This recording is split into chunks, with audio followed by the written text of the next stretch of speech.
If this is not the first video you're watching on this channel, you might know that I love using my iPad for language learning.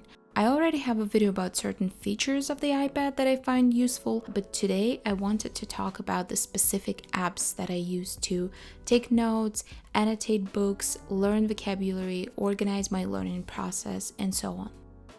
But before we begin, let me tell you a little bit about my iPad, since a lot of you have been asking me. I have the 11-inch iPad Pro from 2018, and before buying that from a friend, I was using a third generation iPad Air. You probably will not find either on the market unless you shop secondhand, but generally I find the iPad Air to be the best because it doesn't cost as much as the Pro version, but it does have some advantages over the base model. But at the same time, trust me, if language learning or studying in general are the main reasons why you're getting an iPad and you're not interested in things like gaming or video editing, then even the base model will be more than enough. As far as storage goes, I have the 64GB version, which is enough for me, but keep in mind that I do have an iCloud subscription that is shared across my Apple devices, so that helps me offload some of the stuff from my iPad.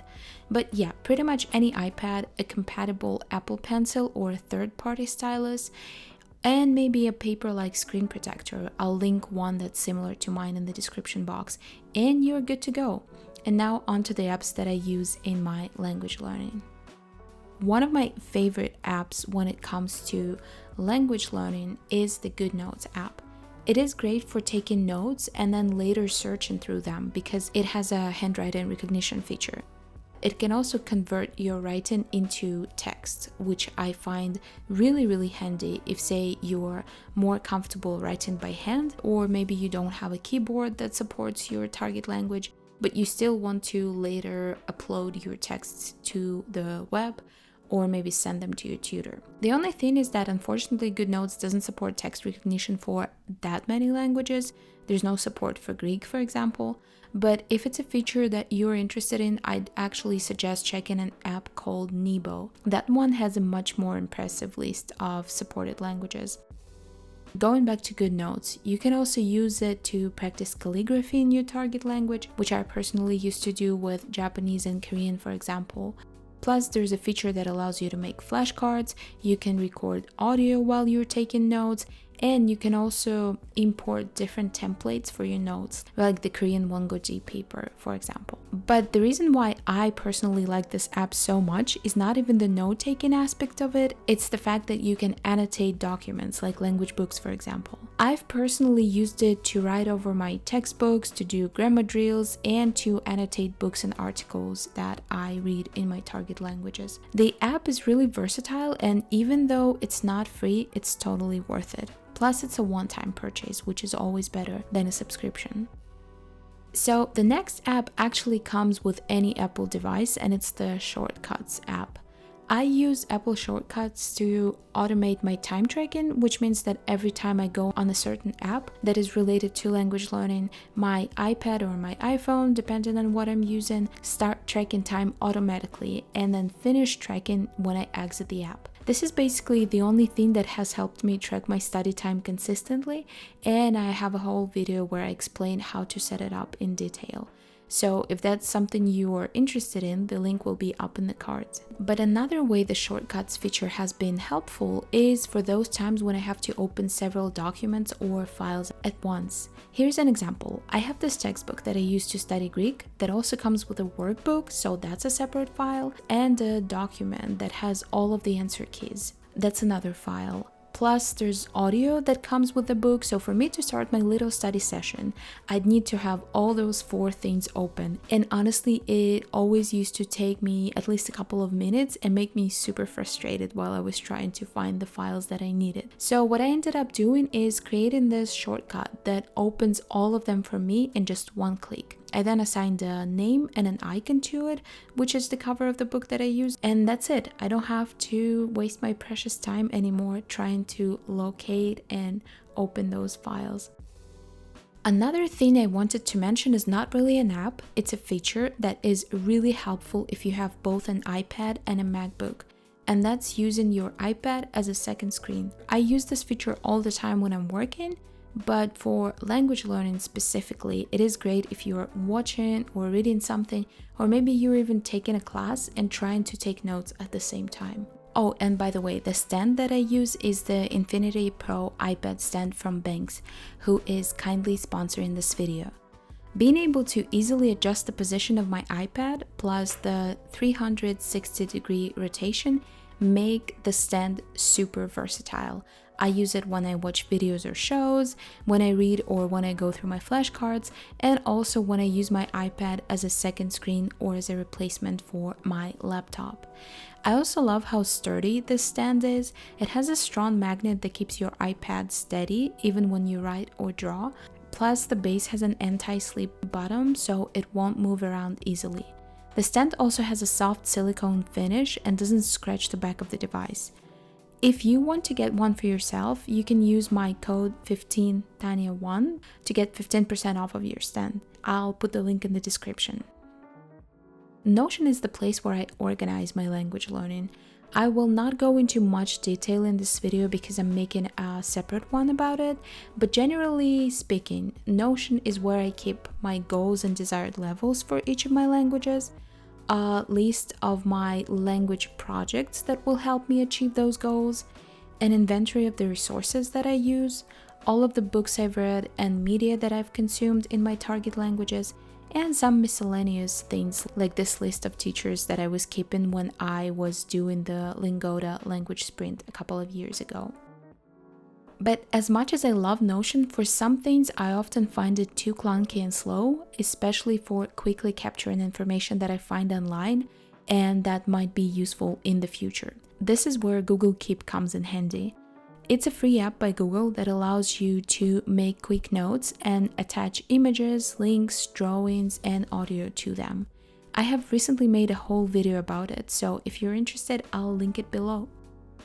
Now onto my favorite category, reading. LingQ is the app that I use the most when it comes to reading books, articles, short stories, or podcast transcripts. And here's the thing about LingQ.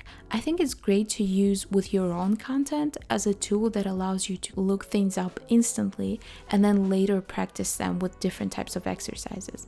But if you go on LingQ with the expectation of finding content that is interesting to you, you might end up being disappointed. I know I was before I found out that you can just upload your own stuff to LingQ, and LingQ will just make it so much easier for you to consume content in your target language that is above your level. So LingQ is not free, but somewhat of an alternative would be the Kindle app, which allows you to import and read books in your target languages, and you can also install dictionaries and look up words as you read. Google Play Books and Apple's own book apps are other alternatives. They're not as convenient as LingQ in terms of revising the vocabulary that you encounter in books or articles, and they won't help you with audio and video content, but it's what I used to use to read for ages before I started using LingQ, so they are a good option too. Vocabulary. Clozemaster, Anki, and Quizlet are 3 different apps that I use depending on the circumstance. None of them are iPad specific, and I also don't think that the experience is better on the iPad compared to desktop or mobile apps, but here's how I personally decide which one to use. Anki is probably the most customizable one, but I do not like making my own flashcards. I just don't have the patience for it, so pretty much the only way I use Anki is if I have a deck created by someone else. For example, I used to use the Reverso Japanese 1K deck back when I was learning Japanese, but now that I'm not really getting much use of this $30 app, to be completely honest. If I do have to make my own cards, especially if it's flashcards based on a textbook I use, I'll use Quizlet. I like it for 2 reasons. First, it's relatively easy to find a deck with vocabulary from a specific textbook created by someone else. And if you spot some mistakes, you can always edit other people's flashcards instead of having to make your own from scratch. And if you do end up making your own cards, there's this neat feature that autofills the translations for you, so you can use that instead of typing them yourself. And finally, my favorite vocabulary app, which is Clozemaster. Clozemaster is perfect for people like me who do not like making their own flashcards, but want to learn words in context. Basically, how it works is it shows you sentences and their translations, but one word will be missing and you have to fill that gap. It's been indispensable to me when it comes to improving my Italian, and I've also used it for my other languages, though I do have to say that it's not ideal for beginners. So if you're at least A2, if not B1, I would say it's actually a good app to try, but anything below that, I probably would not recommend Clozemaster for. And now let's quickly go through some other apps that I use. Reverso context is great for when I want to see examples of how a certain word is used in a context. I especially like using it when I practice writing in my target languages. Another translation tool I like to use is DeepL. I find that for the most part, it does a better job than Google Translate. Freeform is basically a digital whiteboard that can be useful if you prefer to take your own notes in a non-linear way, like mind maps, for example. Here you can attach links, videos, and images to your notes. LingQ is an app that allows you to watch video content like shows and documentaries with interactive subtitles. You just click on them to see the translation so that later you can practice those words with quizzes or flashcards. And I've already mentioned TogglTrack. It's the app where I basically track my study time. So these were some of my favorite apps for the iPad, but as you can tell, most of these can be used regardless of what language you are studying. I also have some favorites for the specific languages that I've learned, and you will find those in my language-specific videos. I already have those about Spanish and Italian, but there will be more coming about Korean, Greek, Polish, and Japanese soon. Or maybe not soon, I shouldn't be promising things. And again, if you want to learn more about how you can use your iPad for learning languages, I also have a video about certain features of the iPad rather than specific apps that you might find helpful. As always, thank you so much for watching, and I will see you in my next video. Bye bye!